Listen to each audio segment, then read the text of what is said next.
Hey, what's up? Lightboltjoe here. Today we are going to discuss the brand new 2021 HBO Max original film, Locked Down. This stars Anne Hathaway, Chiwetel Ejiofor, Ben Stiller is in this for half a second, Mindy Kaling is in this for half a second. This is an interesting movie. Watching the trailer, it seems like it's pitched as like another jewelry heist kind of film, which is I assumed would be fun because Anne Hathaway was in Ocean's 8, and that was a fun jewelry heist kind of film. So like I was excited, but the first half of this movie was filmed during the initial lockdown in London during the COVID-19 pandemic, beginning of March 2020, give or take, middle of March 2020. I know America like kind of had their first shutdown, lockdown March 14th, 2020, because Friday, March 13th, Friday the 13th, 2020 was the last day Disneyland was open. My family was there.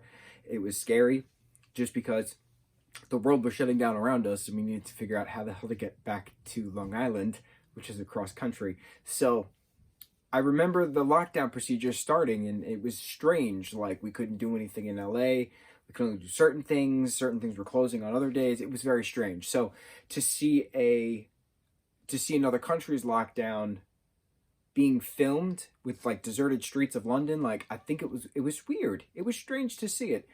But I think it's even stranger just because it hasn't even been a year yet. And already there's major motion pictures taking advantage of the apocalyptic setting and putting stories to it. So this movie has Anne Hathaway's character and Chiwetel Ejiofor's character being exes living in the same house in London. He's a van driver, she's a CEO of something, and they're going to be separated. They want nothing to do with each other. They're venting out their grievances. They're going crazy through lockdown, as everybody on that street is going crazy through lockdown. So it's a lockdown movie. And then you have the jewel heist plot at Harrods of London, which had to be filmed at Harrods as Harrods was closing down because everything was closing down March of 2020. So I'm not excited to see more movies with this lockdown premise. Like, it's going to be depressing films because of the mental state of certain individuals, coming to grips with reality. Do I want to do this with my life? Things like that. Like, I lived it. I don't want to see it. It's weird. I don't know. I'm really scared for future quarantine films just because we've lived it and we all have our own story for it. So why do I want to see somebody else's story when I already have my own? I don't know. Is that selfish? No, it's not selfish. I'm entitled to that viewpoint. I don't know. It was strange. I did enjoy the jewel heist aspect at the very end, but that was the last third of the movie. The first 2/3 was just building up to that. This did not have to be 2 hours long.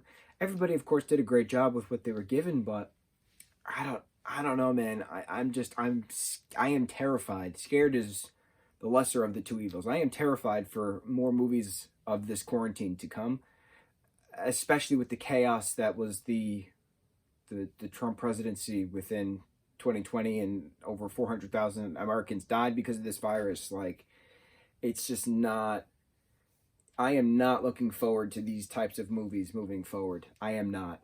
I'm blanketly stating it. I am not looking forward to them. Of course, I'm going to watch them because there's going to be A-list celebrities in them, but I am not. I already know I'm not going to like them, and it's unfortunate, but here we are, and we must learn to adapt or die.